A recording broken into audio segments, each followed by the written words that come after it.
त्याच्या पाठीमागं ना एक तळा आहे आणि त्या तळ्यामध्ये नेहमी पाणी राहतं.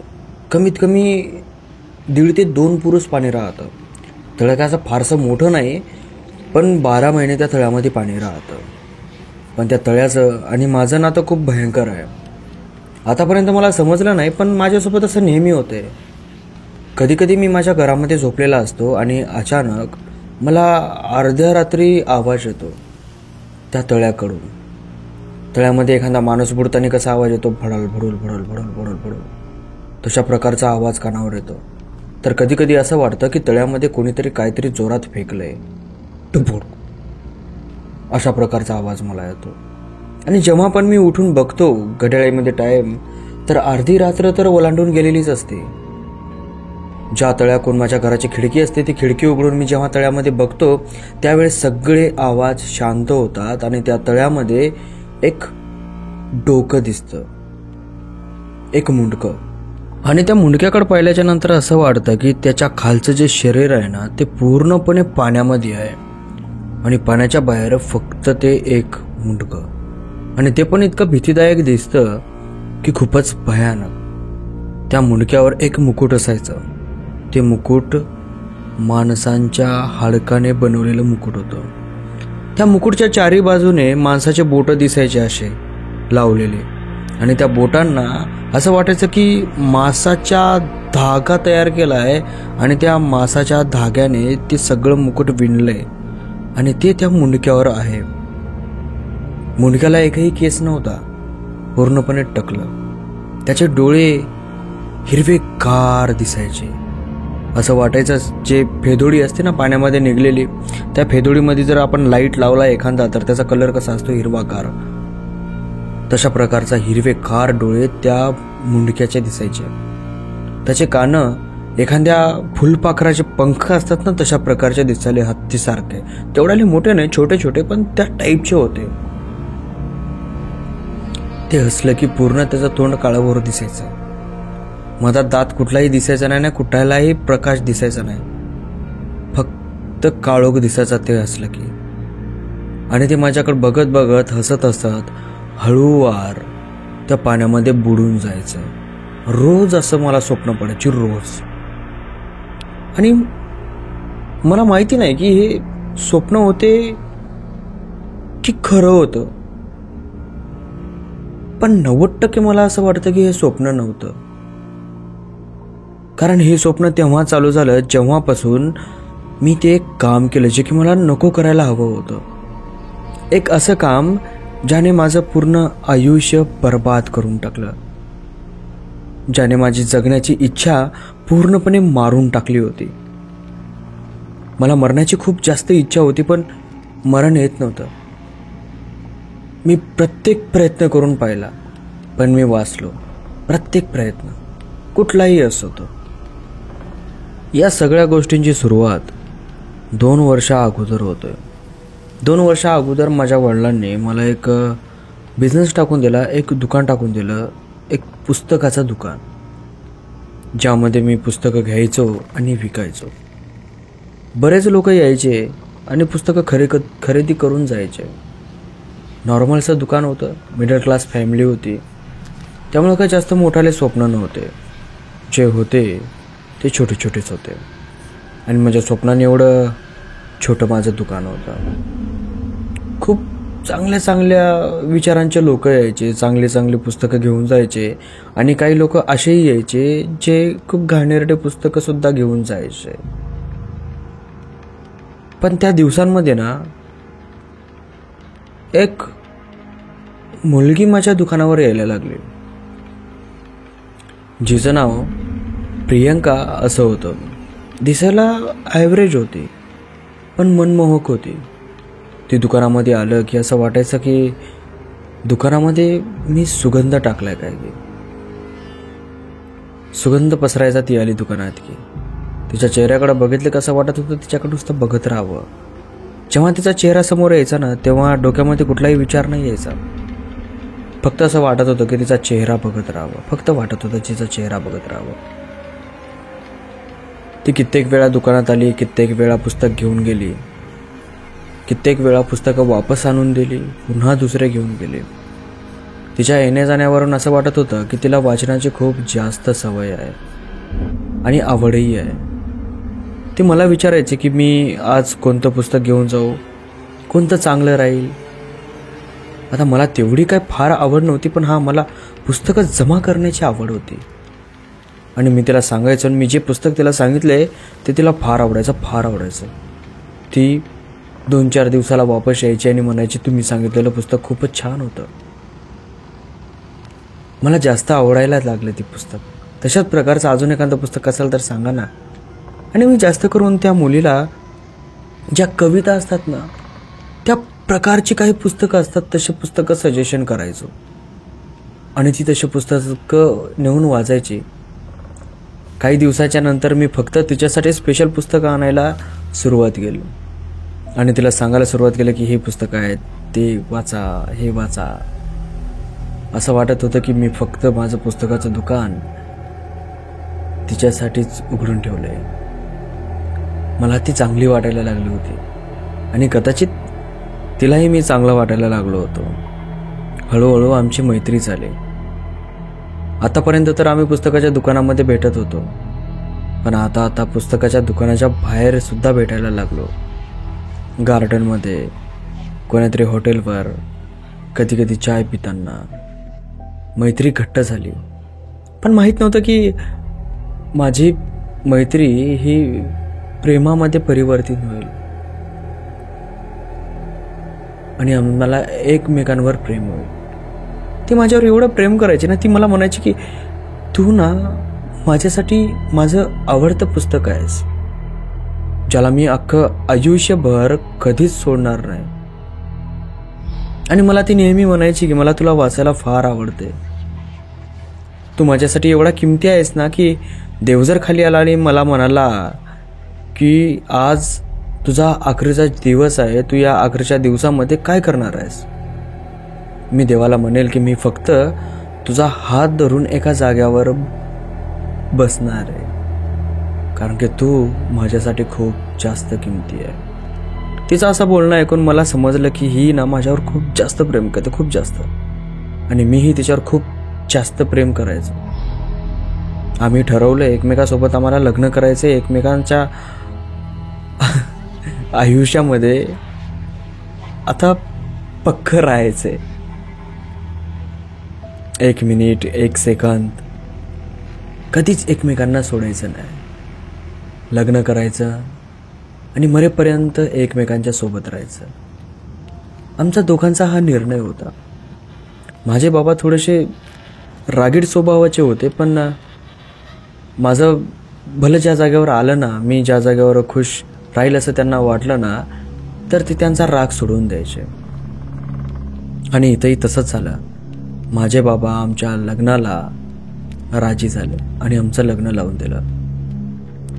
पण मी कधी विचार नाही केला की मी ज्या मुलीवर प्रेम करेल ती मुलगी एक अनाथ असेल, तिला आई नसेल, वडील नसेल, भाऊ नसेल, किंवा ती कुठून आली, काय आली हे सुद्धा मी तिला विचारलं नाही. एकदा विचारलं होतं की मला तुझ्या आईवडिलांना भेटू द्यायचं नाही का लग्न करता वेळेस. माझ्या वडिलांनी तिला विचारलं की तुझे आईवडील कुठं आहेत. ते म्हणले की माहीत नाही. माझे आईवडील मी जशी जन्मले, मला जसं समजतंय तसं कधीच डोळ्यासमोर आले नाहीत. मी कधीच त्यांना बघितलं नाही. ज्या बाईने या मुलीला लहानाचं मोठं केलं, आता तीही बाई वारली होती. म्हणजे एका अनाथालयामधली ही मुलगी अनाथालयामधली होती आणि फार सभ्य होती. तिचा स्वभाव, बोलणं फार गोड होते. त्यामुळं माझे बाबा लग्नाला राजी झाले आणि आमच्या दोघांचं लग्न लावून टाकलं. 1 वर्ष आमच्या लग्नाला झालं. 1 वर्षाच्या नंतर मला कसं की माझं वागणं बदलायला लागलं. मला असं वेगळं फील व्हायला लागलं. असं वाटायला लागलं की मी माझ्या आयुष्यामध्ये आहे पण मी नाही. माझं शरीर माझ्या जवळ आहे पण ते माझं नाही. मी विचार तर करतोय पण विचार माझे नाहीत असं मला वाटायला लागलं. काय चाललंय जीवनामध्ये काय नाही मला काय कळत नव्हतं. तसं तर वाईट काही चालत नव्हतं माझ्या जीवनामध्ये, पण मी माझ्या जीवनामध्ये सगळ्यात जास्त ज्या माणसाला किंमत द्यायचो तो माणूस म्हणजे माझे वडील. मी माझं जीवनही त्यांना देण्यासाठी तयार होतो. पण लग्नाला 1 वर्ष झालं आणि काय झालं काय माहित, मला त्यांचा तिरस्कार व्हायला लागला. ते जवळ आले की मला घृणा यायला लागली. ते मला बोलायला लागले तर मी फटकाळून त्यांना बोलायला लागलो. बोलणं झाल्याच्या नंतर माझा विचार मलाच म्हणायचा की अरे तू असं का बोलतोयस, वडील आहेत तुझे, ते असं बरोबर नाही ना. आणि खरंच तसं बरोबर नाही. ज्या माणसांनी मला अख्खं आयुष्य कधीच त्रास दिला नाही, माझ्या सुखापुढं त्यांनी प्रत्येक गोष्ट सॅक्रिफाईस केली, मी त्या माणसाला हळूहळू बरोबर बोलतही नव्हतो. मला समजत नव्हतं माझ्यासोबत काय होतं ते. आणि माझी जी बायको, तिच्यावर मी प्रेम करायचो, ती माझ्या वडिलाला फार चांगली बोलायची. आणि मी स्वतःला कोसायचो की अरे मी माझ्या वडिलाचा, त्यांचा स्वतःचा मुलगा असून मी त्यांची एवढी केअर करत नाही, आणि माझी बायको जी बाहेरून आली आहे ती त्यांची केअर करते. हे परिवर्तन कसं झालं, शक्य नाहीये ना. हे विचार दिवसभर रात्रभर माझ्या डोक्यामध्ये फिरायला लागले. एका रात्री मी सहज माझ्या घरी झोपलो आणि डोक्यामध्ये हेच विचार होते की मी माझ्या बाबांसोबत असं का वागतोय. त्या वेळेला माझ्या कानावर काही आवाज आले. माझे डोळे उघडले, बघितलं तर शेजारी माझी बायको नव्हती. मला वाटलं गेली असेल बाथरूमला. मी थोडी वाट बघितली, ती आली नाही. फक्त तिचा आवाज माझ्या कानावर येत होता. मला थोडासा शक यायला लागला की हे बोलायला कोणाला आणि कोण हिच्या सोबत आहे. मी उठलो आणि घरामध्ये प्रत्येक तो कोपरा पहिल्याच्या कोपऱ्यामध्ये मला पाहता येईल, पण माझी बायको घरामध्ये नव्हती. मग लक्षात आलं की अरे आवाज तर घराच्या बाहेरून येत आहेत. घराच्या बाहेर गेलो तर घराच्या बाहेर माझ्या घराच्या पाठीमागच्या बाजूने एक तलाव आहे. फारसा मोठा नाही पण छोटासा एक तलाव आहे. आणि त्या तलावामध्ये 12 महिने पाणी राहतं. कमीत कमी 1.5 ते 2 पुरुष, तुम्ही समजू शकता. 1.5 ते 2 पुरुष म्हणजे बरंच मोठं पाणी राहतं. कमीत कमी 30 फूट असं म्हणून चला, 30 फूट पाणी त्या तलावामध्ये 12 महिने राहत होतं, कधीच आटत नव्हतं. अशा प्रकारचा तलाव होता. आणि त्या तलावाच्या कडेला काहीतरी जळत होतं. आणि जे जळत होतं ना त्याच्या प्रकाशामध्ये कुणीतरी बसलेलं होतं. थोडंसं बारकाईनं बघितल्याच्या नंतर लक्षात आलं की तिथं तर माझी बायको बसली आहे, पूर्ण अंगावरचे कपडे काढून, हातामध्ये एक छोटासा चाकू घेऊन काहीतरी बडबडतीये. मी हळूहळू तिच्याकडे गेलो आणि थोडा दूर राहूनच बघायला लागलो. तर ती विचित्र पद्धतीचे मंत्र म्हणायला लागू लागली.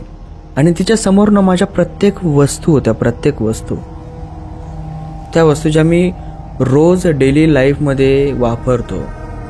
माझे बूट, शर्ट, कंगवा, इथपर्यंत की मी ज्या डबीमधून कुंकू काढून डोक्याला लावतो ती डबीसुद्धा तिथं होते.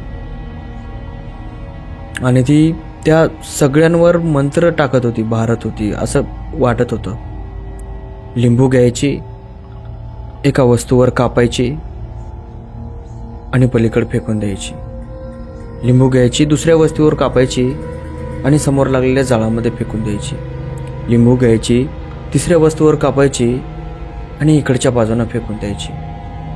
तिनं 4 वस्तूवर 4 लिंब कापले आणि ते 4ही लिंब तिच्या 4ही बाजूने तिनं फेकून दिले. मला समजत नव्हतं की काय चाललंय आणि काय नाही. मी फक्त शांतपणे तिच्याकडे बघू लागलो. तिचं झालं. बाजूला ठेवलेले कपडे उचलले, तिनं अंगावर घातले आणि घराकडे येण्यासाठी निघाली तर तिचं लक्ष माझ्याकडे गेलं. ती एका जागेवर स्तब्ध राहिली. मी तिच्या जवळ गेलो आणि तिला विचारलं की तू का करतेस असं, हे काय आहे सगळं. आणि याची काय गरज आहे? ती मला म्हणली की हे करणं माझा स्वभाव आहे. मला तू पाहिजे होतं म्हणून मला हे करावं लागलं. आणि तसंही हे मी आताच नाही, खूप दिवसांच्या अगोदरपासून करतेय. जेव्हापासून तुझ्या दुकानामध्ये मी पुस्तकं न्यायला येते ना तेव्हापासून. आणि बस जरासं राहिलं आता. आजच्या रात्री तुझे वडील वारतील. मग फक्त आपण दोघंच, तिसरं कोणीच नाही येणार आपल्या मधात. अरे तू दुखी होऊ नको. मला माहिती आहे तुझ्या डोक्यामध्ये विचार येतात. तू वडिलाला तसा का बोलतोस, तितका तिरस्कारानं का बघतोस. पण ते तू नाही, ते माझ्यामुळं. मीच ते सगळं करतीये. मला तुझ्या वडिलांच्या मनातून तुझ्याबद्दलचा लाड घालायचा आहे. आणि तुला असं करायचं आहे की तुला असं वाटलं पाहिजे की या जगामध्ये माझ्यापेक्षा जास्त किमती तुझ्याजवळ दुसरं काहीच नाही आहे. कारण मी तुझ्यावर खूप जास्त प्रेम करते, खूप जास्त. आणि झालं, आजची ही आखरी रात्र होती. यानंतर मी कधीही असं काही करणार नाही. मी म्हणलो मला जे होत होतं ते सगळं काही तुझं केलेलं होतं ना.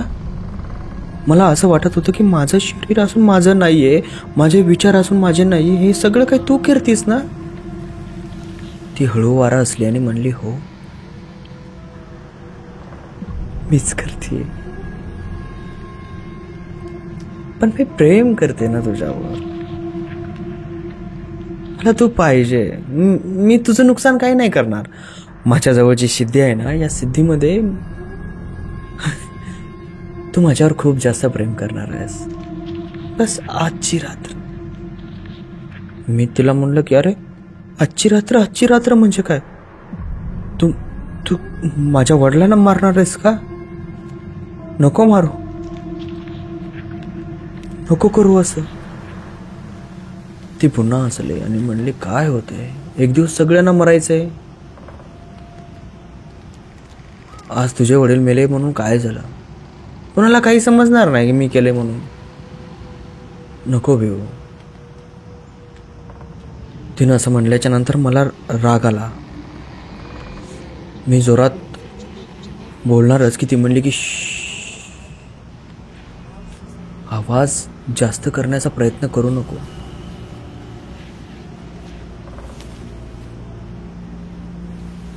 मी तुलाही मारू शकते. शांत राहा, संपूर्ण आयुष्य जग आणि माझ्यासोबत जग. मरू दे तुझ्या म्हाताऱ्याला मेला तर. नको घेऊ टेन्शन आणि जास्त बोलूही नको. आता नाटकं बंद कर आणि माझ्यासोबत चाल. ती थोडासा असा रागी चेहरा करून समोर निघाली. पण माझ्या डोक्यामध्ये ते गोंधळ चालू होते. माझे वडील, हिचा हे प्रकार, आणि आज माझ्या वडिलासोबत केलं, उद्या माझ्यासोबत करेल. अरे आताच तर माझं शरीर माझ्या कंट्रोलमध्ये नाहीये, माझे विचार माझ्या कंट्रोलमध्ये नाही आहेत, माझी जीभ माझ्या कंट्रोलमध्ये नाहीये. मी काय करतो ते सगळं काही माझ्या कंट्रोलमध्ये नाहीये. उद्या काय करणार ही मला? मी फार पिलो. मग माझं लक्ष जमिनीवर पडेल एका गोट्याकडे गेलं. मी तो गोटा उचलला आणि काटकर तिच्या डोक्यामध्ये टाकला. ती जमिनीवर पडली. माझ्याकडे बघू लागली. तिचे डोळे असे एकदम नॉर्मलचे होते, नाजूक. तिच्या डोळ्यामध्ये मला कवळे पण दिसू लागलं. माझे हात थरथर कापू लागले. पण मला भीतीही तशीच वाटू लागली. ती काहीतरी होठातून बोलणारच की मी पुन्हा एक वार केला. तिचे होठ थरथरत बंद पडले आणि मी पुन्हा एक वार केला. तिचं हलणारं थोडं शरीरही बंद झालं. आजूबाजूला बघितलं, कुणीच नव्हतं. ज्या गोट्याने तिला मारलं तो गोटा तिच्या कमरेला बांधला आणि पाठीमागच्या तलावामध्ये मी नेऊन टाकलं. तिथून घरात आलो. वडिलांच्या रूममध्ये गेलो. वडील शांतपणे झोपलेले होते. मीही जाऊन माझ्या रूममध्ये शांतपणे झोपलो. सकाळ झाली, माझे वडील वारले नाही. त्यांना काही झालं नाही. मी खुश होतो, पण एकीकडे दुःखी होतो की मी ज्या व्यक्तीवर प्रेम करायचो ती व्यक्ती अशी निघली आणि नाविलाजाने मला तिच्यासोबत असं करावं लागलं. माझे वडील मला सतत विचारू लागले की अरे तुझी बायको कुठे आहे, चहा नाही आणला तिनं आज, स्वयंपाक करायचा नाही का, कुठं गेली ती इतक्या सकाळी सकाळी, बोलव ना तिला. मी हळूवार वडिलाला म्हणतो, बाबा ती गेली कुणासोबत तरी, तिने ही चिठ्ठी ठेवलेली आहे, ह्या चिठ्ठीमध्ये तिनं असं सांगितलं की ती माझ्यावर नाही प्रेम करत, तिचं मन आता दुसरीकडे कुठंतरी लागलंय आणि ती गेली आहे. असं म्हणताच माझे बाबा म्हणले की काय रे, असं कसं शक्य आहे, ती तुझ्यावर खूप जास्त प्रेम करते. माझे बाबा इतकं तिचं नाव घेऊ लागले की असं की त्यांच्यासाठी मी काहीच नाही, मी सगळं काही बोलतोय तू सगळं खोटं बोलतोय, फक्त तीच चांगली आहे असं वाटत होतं. पण मी तिथं थोडा शांत झालो, डोक्यात विचार नाही आणले, काही नाही. 1 वर्ष माझे बाबा माझ्यासोबत राहिले आणि अखेर 1 वर्षाच्या नंतर ते सुद्धा वारले. आता घरात फक्त मी एकलाच होतो, कोणीच नव्हतं. दुकानावर जायचो, दुकानावर काम करायचो, परत घरी यायचो, झोपी जायचो. आता या गोष्टीला दोन वर्ष झाले होते. सगळं काही सुरळीत चाललं होतं. पण एक दिवस मी रात्रीला माझ्या घरामध्ये झोपलो होतो, त्यावेळेस माझ्या कानावर आवाज आला, जसं की कोणीतरी मागच्या तलावामध्ये बुडतंय. मी पटकन उठलो, मला वाटलं कोण आहे, चुकून गेलं असेल तर. मी माझ्या घराची खिडकी उघडून बघितली तर कोणीच नव्हतं. फक्त तलावाचं जे पाणी होतं ना ते हलू लागलं असं. मी शांत होतो. हा थोडे विचार येऊ लागले मनामध्ये, मी जे 2 वर्षाच्या अगोदर केलं होतं ना त्या गोष्टीचे. पण मी शांत होतो. मला माहित होतं 2 वर्ष झाले, काही झालं नाही, आता कुठं काय होणार आहे, म्हणून मी शांत होतो. परत घरात आलो, परत झोपी गेलो. परत दुसऱ्या रात्री परत झोपलो. परत मला आवाज आला, कोणीतरी पाण्यात उडी मारली किंवा पाण्यात कोणीतरी ढवळते. मी परत उठलो, घराची खिडकी उघडून त्या तलावाकडे बघितलं तर कोणीही नव्हतं. मी परत झोपी गेलो. परत तिसऱ्या रात्री मला असाच आवाज आला, पण यावेळेस मी घराची खिडकी नाही उघडली. यावेळेस मी घराचा दरवाजा उघडून तलावापाशी गेलो. तिथं जाऊन बघण्याचा प्रयत्न करू लागलो. माझ्याजवळ ना एक छोटीशी बॅटरी होती. ती बॅटरी घेतली आणि त्या तलावावर मी दाबू लागलो, बघू लागलो कोण आहे, कोण नाही, कोण दिसतंय, एखादं जनावर आहे की एखादा खरंच माणूस पडला आहे. एका जागेवर थोडीशी हालचाल दिसली मला, थोडीशी नॉर्मलशी. बुडबुड्या निघू लागल्या तिथून. मी तिथं बॅटरी दाबून धरली. हळूवार त्या बुडबुड्याच्या जागून काहीतरी पांढरट वर आलं आणि बघता बघता एक डोकं वर आलं, पूर्ण टकलं डोकं. डोक्यावर त्याच्या एकही केस नव्हता, पण जे मुंडकं होतं ना त्याला सगळं काय होतं. त्या मुंडक्यावर वर एक मुकुट होतं आणि ते मुकुट असं वाटत होतं की माणसाच्या हाडकाने बनवलेलं आहे, कारण की माणसाच्या हाताची बोटं, पायाची बोटं त्या मुकुटावर लावलेली होती. पांढरे शुभ्र दिसत होते. माझ्या बॅटरीच्या प्रकाशामध्ये मला ते टवटव दिसत होतं. आणि त्याला जे दोरे होते ना ते दोरे असं वाटत होतं की मासाच्या साहित्याने बनवलेले दोरे आहेत, ते मासाचे धागे आहेत, ते असं वाटत होतं ते. आणि ते मुकुट त्याच्यावर घातलेलं आहे. माझी बॅटरी स्पष्टपणे त्याच्यावर प्रकाश मारत होते. त्या मुंडक्याला कानं होती, फकडीचे पंख कसे असतात तशा प्रकारे. त्या मुंडक्याला डोळेही होती, पूर्ण हिरवेगार डोळे. इतके हिरवेगार की ते भयंकर वाटू लागले, खूप खूप भयंकर. आणि अचानक ते हळू वारा हसायला लागलं. जसं जसं ते हसू लागलं ना तसं तसं माझ्या अंगावर काटा उभा राहायला लागला. मला भीती वाटायला लागली आणि 2 वर्षाच्या अगोदर मी जे केलंय ना ते सगळं काही मला आठवायला लागलं. मी ती जागा सोडली आणि पटकन माझ्या घरामध्ये गेलो. दरवाजा लावून घेतला आणि झोपी गेलो. पण मला पूर्ण रात्र झोप नाही आली. मला फक्त ते आवाज येऊ लागले. तळ्यामध्ये पडल्याचे, कोणीतरी काहीतरी फेकल्याचे, तळ्याचं पाणी वाजण्याचे आवाज मला येऊ लागले. आणि हा असला प्रकार मला रोज आढळायला लागला. रोज माझी पागल होण्याची वेळ आली. रोज रोज हा प्रकार मला काही विचार करू देत नव्हता. मग मला कुणीतरी सांगितलं की तू सायकॅट्रिस्टपाशी जा, तिथं जाऊन थोडंसं ट्रीटमेंट घे, थोडासा उपचार कर. मी गेलो. डॉक्टरला सगळं काही सांगितलं जे माझ्यासोबत होते ते. नाही, मी ते नाही सांगितलं जे मी 2 वर्षाच्या अगोदर केलं होतं. मी ते सांगितलं जे मला ह्या वर्षात त्या तलावामध्ये दिसायचं. डॉक्टरांनी मला सांगितलं की तू एकला असल्यामुळं तुझ्यासोबत हे सगळे प्रकार होत आहेत. तुझ्यासोबत कोणी नाहीये, तू घरामध्ये एकला, कामावर एकला, एकलं राहिल्याच्या नंतर माणसाला असले प्रकार होतात, असले भास होतात. तू टेन्शन नको घेऊ, तू बरा होशील. डॉक्टरने 1 महिन्याच्या गोळ्या दिल्या आणि त्या गोळ्या मी सुरू केल्या. संध्याकाळी गोळ्या खाऊन झोपल्या की चांगली झोप यायची. 20 दिवस चांगली झोप आली. 20 दिवसाच्या नंतर गोळ्या खाल्ल्या आणि परत झोपलो. 21वा दिवस होता. माझ्या कानावर आवाज आला, पुन्हा त्या पाण्याचा. पाण्यात कोणीतरी बुडतंय किंवा कोणीतरी एखादी मोठी वस्तू पाण्यामध्ये टाकते. मी माझ्या पलंगावर झोपलो होतो आणि डोळे उघडले तर माझ्या डोळ्याच्या शेजारी पाण्याचे थेंब पडू लागले माझ्या चेहऱ्यावर.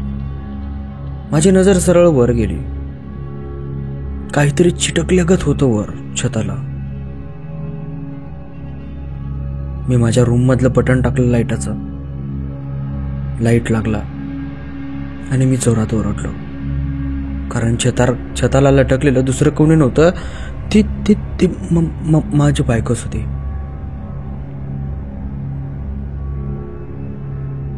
ओरडलो आणि शांत झालो. तिने छताला चिटकलेली असताना खाली उडी टाकली. तिने उभी राहिली, माझ्या जवळ आली. तिचे केस, तिचा चेहरा, तिची त्वचा पूर्णपणे पाण्यानं सडून गेली होती. तिचं सगळं शरीर वल्ल होतं. ती ज्या जागेवर पाय ठेवायची तिथं पाणी सांडायचं. तिच्या डोक्यावर एक मुकुट होतं, ते तुम्हाला सांगितलं ना, हाडकांचं मुकुट. ते हाडकांचं मुकुट होतं. तिच्या डोक्याचे जे केस होते ते खालच्या बाजूने होते, वर डोक्यावर एकही केस नव्हता. असं वाटत होतं की बेकार एखादी घाणेरडी माथारडी समोर येऊन उभी राहिली आहे. तिनं माझ्या दोन्ही गालावर हात ठेवले आणि मला म्हणली, तू माझं पुस्तक आहेस, माझ्या जीवनातलं सगळ्यात जास्त आवडणारं पुस्तक. मी तुला कसं सोडू? काही जरी झालं तरी मी तुला सोडणार नाही.